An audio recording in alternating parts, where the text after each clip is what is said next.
Welcome to The Explainer. This week, we're going to trace the economic shockwaves all the way from the White House right down to your wallet. We'll show you how it seems like one person's decisions are suddenly shaping, well, everything. When you cut through all the noise this week, one theme really stood out. It feels like our entire economy is moving to the beat of one person's decisions. So, okay, let's follow that beat, starting right at the source. So if you're wondering what's going on with your 401k, or why prices are jumping at the gas pump, or what's up with the housing market, well, to get those answers, we've got to start at the epicenter of it all, the White House. Yeah, the analysis coming out this week is pretty blunt about it. The president's personal choices, they've basically become the single biggest lever moving our economy. And what that's done is turn the economic forecast from something kind of predictable into, well, just a tangled mess of uncertainty. But look, this didn't just happen overnight. This has been building for years, right?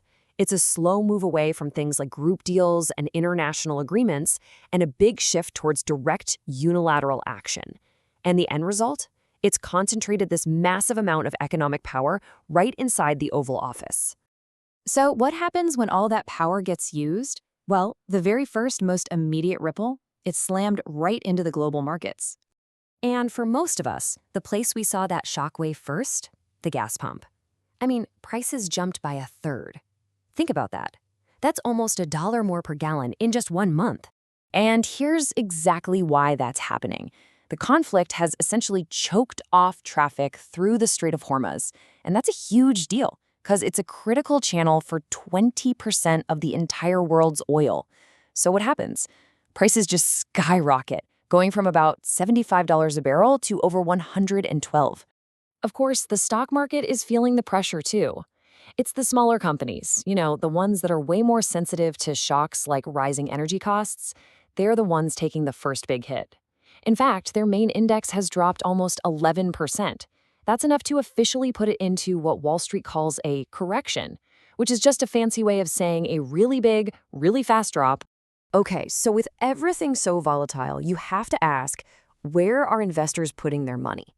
The classic playbook says, in times of conflict, you run to the safety of gold. But is that what's happening this time? Nope, not at all, actually.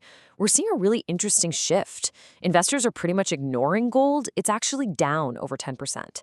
Instead, they're flocking to what they see as the stability of the good old US dollar. All right, the next ripple we're going to follow moves from the chaos of the trading floors to the quiet of the executive suites. And what it reveals is a story of, well, very different fortunes. So while markets are shaky and people are starting to worry about layoffs, some folks are positioned not just to ride out this storm, but to actually make an enormous amount of money from it. I mean, just look at the CEO of Warner Bros. Discovery. In the middle of this massive media merger, he is set to walk away with a payout of over $800 million. And get this, part of the deal is a special provision where the company buying them actually pays the tax on his golden parachute for him. Incredible. That not every story up in the C-suite is ending with a 9-figure payday. There is another side to this coin.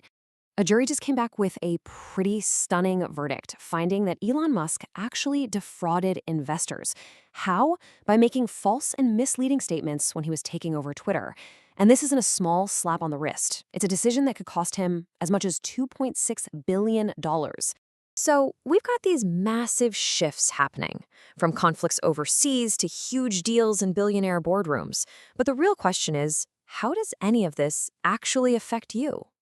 Well, the truth is, these ripples, they make their way all the way down to your kitchen table.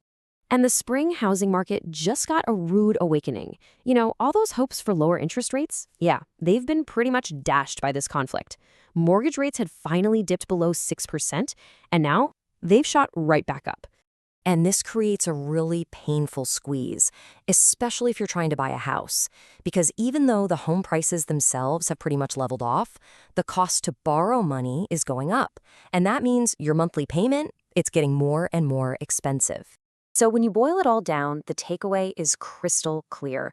The consequences of these super high-level decisions, whether they're about geopolitics or policy, they aren't abstract. They're showing up as real, direct costs in your budget and in household budgets all across the country.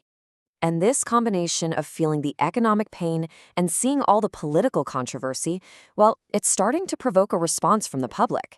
And for some people, It's a pretty drastic one. Yeah, faced with all these pressures, some people are turning to a form of protest that has really deep roots in American history. It's called war tax resistance. You have people like Rachel Cohen, an attorney in Chicago, who are openly saying, I am not paying my federal income tax this year. They're refusing to fund government policies they just fundamentally disagree with, and they're withholding thousands of dollars even though they know the legal and financial risks are huge. And believe me, she is not alone in this. Interest in this kind of protest has absolutely surged. I mean, the main website for it went from getting about 40,000 visitors a year to over 110,000 in just the last month alone. That signals a really widespread, growing unease out there. So from the biggest global markets all the way down to a single person's tax return, the chain of cause and effect is, well, it's undeniably clear. And it all leaves one final and kind of unsettling question for all of us to think about.